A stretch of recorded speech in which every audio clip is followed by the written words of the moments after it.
freezing wind lashed straight into his face, so cold it burned his skin. As he stepped outside the gate, the figure of a woman emerged through the thick curtain of snow. She stood tall, not shivering despite her body being covered in wounds. A large Apache woman, broad-shouldered, muscles showing beneath her torn coat. Her bare feet were buried in the snow, her black hair matted from the freezing wind. When Morgan turned the light up higher, she finally spoke, her voice low and raspy. "I need a place. Just for this one night. I will do anything to serve you." Morgan looked at her for a few seconds, not because of the offer, but because he recognized the look in her eyes, someone cornered with no way out, no more choices, nowhere else to go. He unlocked the gate and pulled it open for her to step inside. "One more hour out here and you would be dead. Come in." Asha Redmoon said nothing more. She stepped through the gate, each step heavy, like someone who had walked for miles in despair. Morgan led her into the house, shut the door, and blocked out the storm. The fireplace was still glowing with warmth. The little house, once meant for only one person, now had another breath inside, unfamiliar, powerful, and full of secrets. And that winter was no longer quiet. Morgan brought Asha into the small wooden cabin, where the warmth from the fire immediately wrapped around them both. She stood near the door like a wild animal seeking shelter.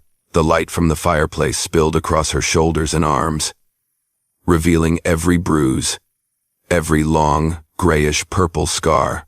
Morgan set the oil lamp down on the table and said softly, "Come sit closer to the fire. It is cold." Asha hesitated for a moment, then walked over to the fireplace. She sat down on the wooden floor, her large, bony hands reaching out toward the heat. She did not make a sound, but Morgan could see the pain in every heavy breath she took. He ladled out a bowl of hot soup and handed it to her. Asha looked at the bowl, then looked up at Morgan and asked in a quiet voice, "Aren't you afraid of me?" "No. White men usually are," Morgan answered simply.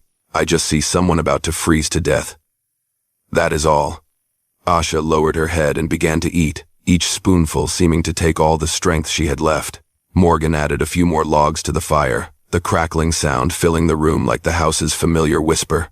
When she finished, Asha set the bowl down and pulled the blanket he had given her over her bruised legs. A long while passed before she finally spoke, still not looking at him. "I will leave in the morning. I do not want to cause any trouble." Morgan squinted at the frost-covered window. Outside was nothing but thick white, and the wind howled so fiercely the door rattled on its hinges. "Where will you go?" Asha said nothing.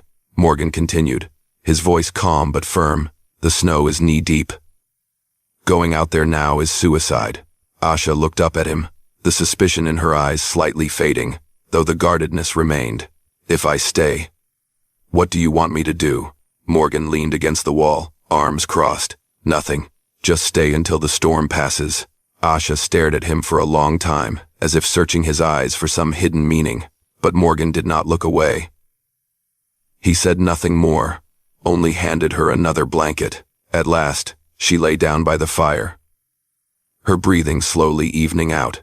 Morgan sat at the table, whittling wood to pass the time, occasionally glancing at the giant woman now curled up like a child.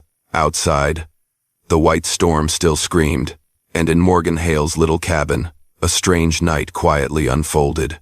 A night neither he nor Asha knew would lead to something more, because by morning, the snow would be deeper, the cold harsher, and they would not be able to part ways as they had planned. The next morning, Morgan woke early, as usual. He opened the door and looked outside. The snow had piled up almost to the doorstep, and the wind was blowing so hard it felt like it could hurl the whole cabin down into the valley. No one, not even someone as strong as Asha, could go anywhere in weather like this. Asha woke up shortly after him. She stretched, her solid muscles showing clearly beneath the thin layer of her shirt. She looked toward the door, then turned to Morgan, her voice low but calm. "I guess I am not leaving yet." Morgan handed her a cup of hot water. "You guessed right." Asha sipped slowly, then stood and stepped out back with Morgan. Instead of staying idle, she suddenly bent down and lifted an entire broken tree trunk, as if it were a piece of kindling. Morgan stood there watching, letting out a low whistle of surprise. "Have you always been this strong?" Asha shrugged. To survive in my tribe, you have to be strong. That entire day, they worked side by side repairing the horse stable, clearing paths, chopping more wood. Asha did the work of 2 grown men without complaint. Morgan did not say it out loud, but her presence made the house feel bigger, and somehow warmer. That evening, as they shared a simple meal by the fire, Asha sat hugging her knees, her eyes fixed on the flames. Then, without warning, she said, "I have not been with anyone in months. What about you?" Morgan froze for a moment. He set down his bowl, leaned back in his chair, and replied calmly, "I do not expect that from you. You are not here to pay for kindness." Asha looked at him from the edge of the firelight. In the warm glow, her strong face softened for a moment. "The man I met before you. He did not think like that." Morgan answered slowly, "I am not him." Asha said nothing more, but her hand, which had been gripping the blanket tightly, finally relaxed, as if she had just put down a heavy burden. That night, Morgan lay in his bed, while Asha slept on the floor near the fireplace, but the space between them had changed. There was no more caution, no more suspicion, only 2 people sheltering each other from a brutal winter. Before sleep took her, Asha said softly, her back turned to him, "Tomorrow, I will help you with whatever needs doing. I am not used to taking without giving something back." Morgan replied from the darkness, "Here, Asha, you do not owe me anything." Outside, the snow kept falling, but for the first time, in Morgan Hale's wooden cabin, the silence was no longer lonely. It was the beginning of something shared. In the days that followed, the blizzard showed no sign of mercy. Wind howled across the roof of the wooden cabin. That evening, when the fire burned its brightest, Morgan noticed something strange. Asha was sitting still, too still. Instead of watching the flames, she was staring into the dark corner of the room, where the shadows stretched long, like a ghost from the past. He added another log to the fire, then asked gently, "The wounds on your shoulders? Those were not from the mountain path, were they?" Asha did not answer right away. Her face remained turned toward the shadows, her dark eyes focused on a place that no longer existed. At last, she spoke, "Not the mountain. People did this." Morgan sat down beside her, keeping just enough distance so she would not feel cornered. "Who?" Asha still did not look at him. She pulled the blanket off her shoulders, revealing the long, deep scars, purple bruises, some twisted and healed in crooked lines. "My own tribe." Morgan froze. Asha continued, her voice low and steady, almost too steady. "They wanted me to be a concubine, to an old man. A man with power, land, and warriors. I said no." She curled her lip, not in a smile, but in something bitter, like mocking her own fate. "They said I was a traitor. They beat me, told me I did not deserve to live among them." Morgan clenched his fist, though his voice stayed calm. "Then they cast you out?" Asha nodded slowly. "They dragged me to the edge of the valley. They said, 'Leave. You are no longer one of us.' So I left. From there, to here, on nothing but my feet, and the fire in my chest." Morgan looked at the scars, then at her proud, unyielding eyes. "No one has the right to do that to you. No one." Asha finally turned to face him. Her gaze was no longer sharp like it had been on the first night, but filled with a weariness she had never allowed anyone to see. "I tested you," she said quietly, "from that first night. Even the question I asked about men. I needed to see if you were like them." Morgan replied, "If you need to hear it again, the answer is still no." Asha took a deep breath, and for the first time, she let the hurt show, raw and unguarded. "It has been a long time since I felt safe." The fireplace crackled like it was letting out a long sigh, and in that moment, in the heart of the harshest winter, Asha Redmoon opened the door to her past, and Morgan Hale stepped through it with a quiet gentleness that needed no words. "Thank you so much for being here."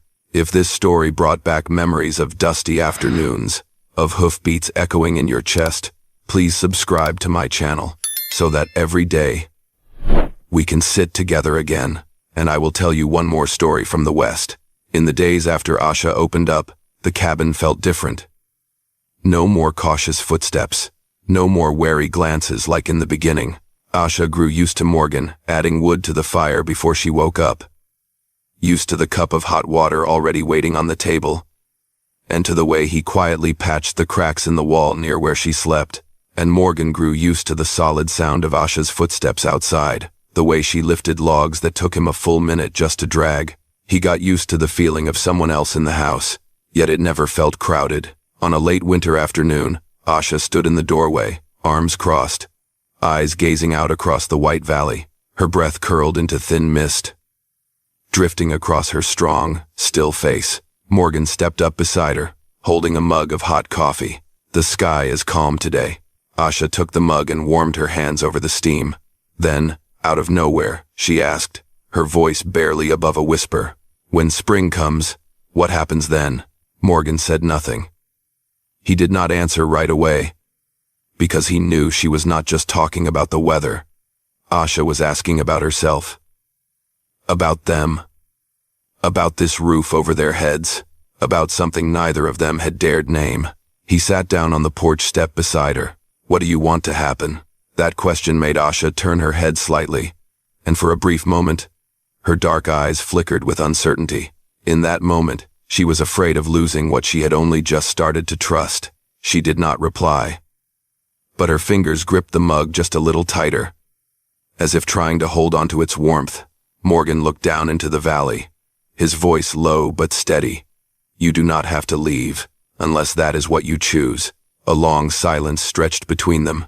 Then Asha sat beside him on the step, her shoulder brushing lightly against his. Just a brief touch, but it said more than any words ever could. "I never thought there was a place I could choose," she whispered. Morgan turned to her. "Now you do." Asha let out a long breath, like setting down a weight she had carried for years. She leaned into Morgan's shoulder, not much, just enough for him to know. She had made her decision, even if she had not spoken it aloud. The night breeze swept across the porch, carrying the scent of damp pine wood. The sky darkened in the distance, but there was no storm on the air. Only the gentle stillness of a winter coming to an end, and the quiet promise of something new waiting to begin. On that wooden cabin, two people who once lived in silence were learning to stand beside each other. And from that evening on, both Morgan and Asha understood. Spring would bring an answer. Winter had finally begun to retreat. The snow was still deep, but the wind no longer howled. At night, the sharp whistles no longer cut through the wooden walls. One morning, Morgan put on his heavy coat, shut the stable door, and said, "I need to make a trip into town." Asha looked at him, a flicker of concern in her eyes. "How long?" "Half a day. I will be back before nightfall." Asha nodded, but Morgan could see the tension behind her strong features. She was not used to him leaving. Deep down, there was a quiet worry. He gently touched her shoulder. "I will come back. Do not worry." Asha pressed her lips together, then nodded again. Morgan rode off. Asha stood at the doorway until the sound of hoofbeats vanished into the pine woods. The town at the foot of the mountain was crowded and noisy in a way Morgan had never liked. But today, he was here for something else. He stood before the office of the local attorney and wrote down the words in clear letters. Aisha Redmoon, permanent resident, under protection of Morgan Hale. When the red seal was stamped onto the paper, Morgan felt something big had just been made right. It was not ownership. It was belonging, status, safety, a legal acknowledgement that Asha was no longer someone cast out. He rode back at dusk, crossing snow-covered hills glowing purple in the sunset. The door opened before Morgan could knock. Asha stood there, that tall, powerful woman who had once withstood the beatings of an entire tribe, but now her eyes shone with unmistakable relief. "You came back. I told you I would." Morgan handed her the paper. Asha took it with both hands, reading the lines as if she could not quite believe them. Then she looked up. "Why did you do this?" Morgan answered simply, "Because you deserve a place to belong." Asha was silent for a long time. Her strong lips trembled ever so slightly. She set the paper on the table, then took a step closer. That night, the wind drifted gently across the porch. Snow fell slowly, softly, like white dust. Asha stepped into Morgan's room without hesitation. She stood by his bed, her voice low and steady, like a drumbeat. "I am staying." Morgan looked up into those dark eyes, once filled with nothing but pain. Aisha whispered, "I want to live with you." Morgan did not pull her in, and he did not stop her. Asha lay down beside him, and they began to kiss, giving each other warmth in the language of touch. Outside, winter was dying, but inside Morgan Hale's small cabin, something entirely new was being born. Spring did not arrive with blazing sunlight, but with the strange silence of melting snow. Tiny patches of ice turned into streams, trickling down through the rocks. The air was damp, carrying the faint scent of pine, the smell of life returning. Asha stood at the doorway, looking down into the valley as it slowly shifted colors. Her black hair fell over her broad shoulders, and the breeze made her thin shirt ripple gently with each breath. She was still the strong woman Morgan had first met, but her eyes no longer looked so lost, so wild. Morgan stepped out behind her, holding 2 cups of hot water. "Looks better than winter, doesn't it?" Asha took the cup and sipped. "I have never seen snow melt." With someone beside me, Morgan stood close enough for his warmth to reach her. "Aisha, I want to take you somewhere." She tilted her head slightly, cautious not of him, but of something she could not quite predict. Morgan just smiled. "Come with me." They walked through the pine forest behind the house, where the ground had started to show patches of soft, damp brown. When they reached a small clearing, Morgan stopped. It was the largest pine tree on the mountainside, the place where they had built fires during the early days of winter. Back when Asha was still keeping her distance, Aisha looked around. "Why here?" Morgan stood facing her, took a deep breath, and spoke not nervous, but clear. "You being here made this place a home." Asha squinted slightly, not quite understanding. Morgan stepped half a pace closer. "You stayed with me, and I want the 2 of us." He scratched his head. A little awkward. A quiet moment settled between them. Asha looked at him, her dark eyes shifting not with fear, but with something else. "What is it you want?" Morgan nodded. "I want to marry you. Not because you need shelter, but because I want that, with you." Asha looked down at her hands, hands once bruised and bloodied, hands that had fought an entire tribe to keep her freedom. And now, those hands trembled slightly. She reached out and touched Morgan's chest, right where his heart beat steady, like a promise that would never break. Then, Asha said softly, her voice low and warm, "We will be a family." Morgan did not rush to embrace her. Instead, he rested his forehead against hers, like 2 warriors sealing a vow. And in that moment, no witnesses were needed, only the rustling pine trees, and 2 souls who had once been alone, now choosing to belong to each other. The wedding happened that very afternoon, simple, peaceful, and strangely beautiful beneath the pine forest and a pale blue sky. Asha Redmoon was no longer an outcast. She was Morgan Hale's wife. That summer came earlier than usual. The snow had melted completely from the mountain slopes, revealing green meadows and golden wildflowers stretching along the hillsides. The wind no longer carried the bite of cold, it smelled of warm pine resin, full of life. In the yard of the wooden cabin, Asha was hanging out thick blankets to dry. The sunlight lit up her broad back as the wind made her shirt ripple gently with every breath. Her body was still muscular and strong, but now there was something softer in her movements, more at ease, as if this place had truly become home. Morgan walked out from the stable, sawdust still clinging to his hands. He called out, "Aisha, take a break. The sun's too harsh." Asha turned to him. She did not walk over right away, just looked at him with the faintest smile.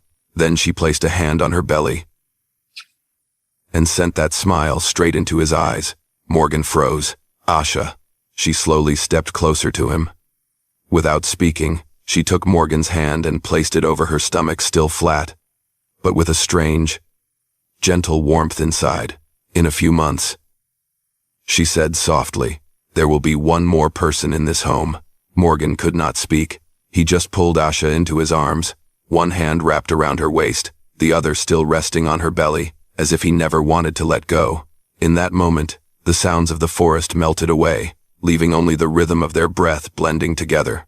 "Aisha, thank you." She touched his cheek, her voice low and steady. "Do not thank me. We chose each other, and we are building the future together." In the weeks that followed, Morgan began fixing up the cabin. He added windows to let in the breeze, repaired the roof so rain would not leak through, and built a rough but sturdy wooden cradle next to the bed. Asha laughed when she saw it, gently running her fingers across the smooth grain. "You made all this by yourself?" "I wanted to prepare everything with my own hands." Asha looked at her man, the one who never demanded, never forced, but simply gave her a true home. She placed a hand on her belly and said, half joking, "This child will be strong. Born from two people who do not break easily." Morgan laughed and pulled her closer. That evening, they stood on the porch, watching the sunset spill over the valley. Morgan's hand rested on Asha's shoulder. She leaned gently into him. A simple image. But to them, it was the purest kind of peace. Asha whispered, "I used to have nowhere to return to. But now, this is my home." Morgan answered without hesitation. "It is our home. Inside that wooden cabin where once there had been nothing but cold winds and a solitary man, there now lived a warm shelter, a strong wife, and a future quietly growing inside her. A real family. And they would not part again. My friend, sometimes a person is strongest not when they carry a weapon, but when they dare to let someone into their life. Pain teaches us to build walls, but only trust helps us heal. Love does not come to fill the void, it comes to remind us that we are